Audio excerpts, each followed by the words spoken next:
Et hello tout le monde! Voilà, comme promis, donc un petit speech au musée de Chièvre, qui reprend les forces aériennes de Chièvre et autres, on va dire quelque part, hein, même malgré tout si c'est à Chièvre. Je suis ici avec Vincent Alexandre, qui est un peu le mécène pour moitié du drapeau, on va dire, hein, voilà, faut le dire. Et je suis avec Philippe Hersuel, donc de qualité, qui est ici de Vice-président. vice-président, administrateur, voilà, du musée. Vice-président. Ça, c'est le drapeau en question qui est acheté par chance, on va dire. Et enfin, le hasard fait parfois les choses. Qui était acheté sur un des lives, donc des Chinois passeurs de la mémoire. D'après les sources que j'ai eues, ce drapeau était à un moment donné, il aurait flotté, puisque c'est quand même quelqu'un de la région qui me l'a vendu. Il aurait flotté ici, quelque part, sur la base de Chief. Maintenant, voilà, il en est certain, il a flotté de toute façon sur un aérodrome. Est-ce que le détail en plus sur Chièvre, ça, c'est autre chose. Ici, j'ai un coin particulier qui m'interpelle. Alors, je vais passer de l'autre côté de l'écran comme je fais pendant le live. Voilà. Donc, ça, c'est un endroit. Moi, voilà, c'est passeur de mémoire. À la limite, je commence par la fin. Mais moi, c'est cette fin-là qui m'intéresse. Une fin qui n'en est pas une. Parce qu'ici, on parle de mémoire totalement. Est-ce que tu peux me faire un résumé de ce que tu m'as dit, Philippe, concernant cet endroit? Oui, donc c'est une zone qui est spécialement dédiée en mémoire de tous les militaires disparus, que ce soit les prisonniers de guerre, les morts en mission, et pour tous les corps d'armée. Chaque élément a une symbolique bien particulière. Et cette table a donc été imaginée par l'épouse d'un militaire américain qui avait disparu. Et donc, chaque élément reprend quelque chose de bien particulier. Par exemple, la chaise vide représente les hommes qui étaient ou sont absents de chacun des services, que ce soit l'Army, les Marines, la Navy, l'Air Force, tous. On a la Bible qui représente la foi en une puissance supérieure. Bon, ben, on sait que la Bible a toujours eu son importance, même au sein des armées. La rose qui nous rappelle leur famille et les êtres chers. Le ruban rouge représente l'amour du pays, ce qui les a inspirés à servir leur pays. La bougie qui symbolise l'éternel espoir de se revoir dans l'au-delà. La tranche de citron pour nous rappeler leur triste sort. Les grains de sel qui sont les larmes versées par les familles. Le verre de vin retourné nous rappelle que ces membres des forces armées ne peuvent se joindre à nous pour porter un toast. Donc toute la symbolique est là en mémoire de ces personnes disparues que nous ne pouvons oublier. Voilà, donc moi je vais faire tout à l'envers, mais évidemment quand vous venez ici, faites-le à l'endroit s'il vous plaît. Moi je vais aller à l'envers, pourquoi? Parce que les diables rouges sont présents en fait, ici. Les diables rouges sont Ça, faut le faire, ça va intéresser des gens évidemment. On va les rejoindre les diables rouges. Et vous saurez pourquoi ils sont ici, mais c'est la réalité. Donc, ouais, on va zapper. Voilà, voici l'antre des diables rouges, mais évidemment une explication à ça. Alors, les diables rouges, à ne pas confondre avec les 11 qui courent derrière une balle chaque année. Ouais, eux, ils fouillent les balles. Eux, ils fouillent les balles et ils n'ont pas peur d'aller non plus vers les balles. C'est ça, voilà. Puisque ce sont quand même des pilotes de chasse Moi, je vais dire d'élite, quoi. d'élite et dont l'origine se trouve sur Chièvre. Ils ont commencé leur carrière avec les Gloucester Meteors. Au début, ils ne s'appelaient pas encore les Diables Rouges, mais les Thunderbobs. Et par après, ils ont commencé à évoluer sur le Gloucester Meteor. Et une fois qu'ils ont pris en main le Hawker Hunter que nous avons ici, ils ont été séduits par l'appareil et ont demandé à en avoir pour pouvoir évoluer au sein de la patrouille acrobatique de la force aérienne belge. Ils ont eu les appareils, ils ont été ensuite peints en rouge puisqu'au départ ils étaient en livrée militaire. Quelle bonne idée pour les repérer. Très bonne idée pour les repérer.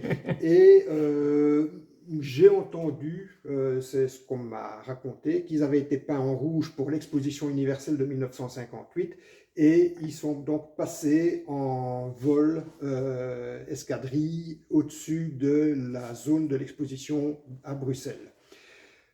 Puis ensuite, déménagé, puisque en 68, la base s'est fermée. Ils ont continué à évoluer sur les petits appareils Fuga Magister. Et restrictions budgétaires, l'armée a mis un frein et on a stoppé les Diables Rouges. Les Diables Rouges sont revenus vers 2008-2010, mais non plus sur les appareils à réaction, ce qui est assez spectaculaire, comme on peut voir notamment les Français avec les Alpha Jet, ou les Anglais également, les Red Arrows américains. Non, en Belgique, on vole au niveau de la force aérienne belge et des Diables Rouges à l'heure actuelle sur les petits Marchetti, avions d'entraînement AE10. Alors, je vais zapper exprès parce que je ne voudrais pas refaire la visite. Pardon, justement, on va parler de ça. Faire la visite, en résumé, je préfère que vous veniez. À cet effet, on va essayer de faire un petit quiz bientôt. Voilà. Avec quelques questions, je ne sais pas encore lesquelles, je serai judicieux de venir un petit peu sur des questions en rapport avec la base de chiffres. Ce serait bien. Donc, les gens n'auront pas trop le temps de chercher et on essaiera d'offrir les 3 entrées à des gens qui ne sont quand même pas éloignés parce qu'on a quand même des Chinois partout, en France, etc. À moins qu'ils prennent vraiment le pli de venir une fois, on va en profiter d'aller ailleurs. Cette carlingue, est-ce que c'est faux ou c'est vrai? C'est une représentation d'un C-119 qui était l'appareil de transport des forces aériennes belges, dont on voit la maquette ici. Voilà. Et nous représentons donc tout l'intérieur de ce C-119. Voilà, parce que j'ai trouvé l'idée originale, donc je me posais la question. Voilà. Ok. Alors, moi je m'intéresse aussi à ce qu'on trouve sous terre. Est-ce qu'il y a des objets particuliers qu'on a trouvés ici sous la base ou non loin? Et on terminera la visite de notre côté pour ça. Oui. Des reliques, des artefacts comme on dit.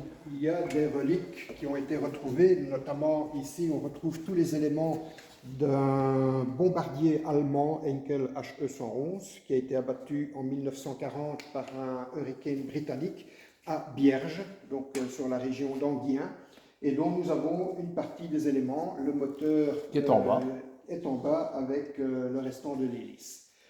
On a d'autres éléments qui sont pour l'instant encore en cours de restauration, notamment 2 réservoirs d'oxygène de fusée V1 qui ont été retrouvés récemment sur la base lors de travaux de réaménagement de la piste. Très possible qu'un jour il y ait des fouilles un peu plus pointues sur la base. Sur la base, je doute. Ouais, c'est ok. domaine Militaire. Américain. Non. Donc, non. à mon avis, non. C'est clair et net. Même déjà sur les alentours, c'est bah oui, évidemment. Pas tellement autorisé. Non, du tout. Je sais, j'ai eu l'expérience. Voilà. Voilà. Alors, je suis très content d'être venu. Le passage de ce drapeau, je ne l'oublierai pas. C'est quand même très amusant pour nous. Et je te remercie d'ailleurs. Et à se revoir. Donc, on va inviter nos gens à venir un petit peu plus à ce musée qu'on a besoin. Hein. Tout à fait. C'était catastrophique cette année. On n'y revient pas parce qu'on ne va pas pleurer sur notre sort. Mais ça a été compliqué. Exactement. Tout ce qui est culturel, malheureusement, a pas mal souffert et souffre encore des conditions Covid. Et actuellement, nous sommes toujours bloqués. Comment ça fonctionne les visites, au moins? Les visites, normalement, nous sommes ouverts le dimanche de 10h à 17h. Donc, il n'y a pas de... Pour des groupes, peut-être un rendez-vous? Pour les groupes, prendre rendez-vous, tout simplement. Ouais. On pourra donner les coordonnées quand on sera au rez-de-chaussée éventuellement. Donc, il suffit de prendre rendez-vous pour les visites en groupe. Et à ce moment-là, on planifie cela. Page Facebook? On a toujours notre page Facebook, on a notre site internet qui est .be et la page voilà, en dessous, groupe, Facebook également. Au niveau du musée, nous avons lancé il y a maintenant 3-4 ans un groupe d'histoire vivante, histoire de faire un peu plus connaître le musée et de sortir l'histoire de ces vitrines. On vient dans un musée, on voit des vitrines, on voit des objets, on voit des choses, mais on ne voit pas une histoire principalement. Donc, nous avons notre groupe d'histoire vivante où nous nous déplaçons lors de certaines manifestations en uniforme d'époque, avec du matériel d'époque. C'est convenu. Et, voilà, on fait des reconstitutions pour rappeler et montrer l'histoire telle que c'était à l'époque. Alors voilà, bon, donc on va résumer là-dessus. Combien de minutes lorsqu'on prend le train en marche, ou l'avion en marche plutôt, quand on visite? Quand on visite, il faut compter une petite heure de visite. Voilà, est-ce que avec des explications. ils peuvent se substanter à la fin, un petit verre, oui? Il y a moyen, Voilà. si le... On se partage un verre ensemble, ok. Si voilà. Voilà, ben, merci Vincent, hein, Merci, à très Philippe. bientôt Voilà. et bonne continuation en tout cas. Hein. Merci. Voilà, merci beaucoup. Merci Philippe. Allez, En tout cas. Merci. on continue à suivre les lives. Vous voyez que ça mène à tout. Ça vous déporte ailleurs et ça va d'aller. On n'oublie pas. Au revoir.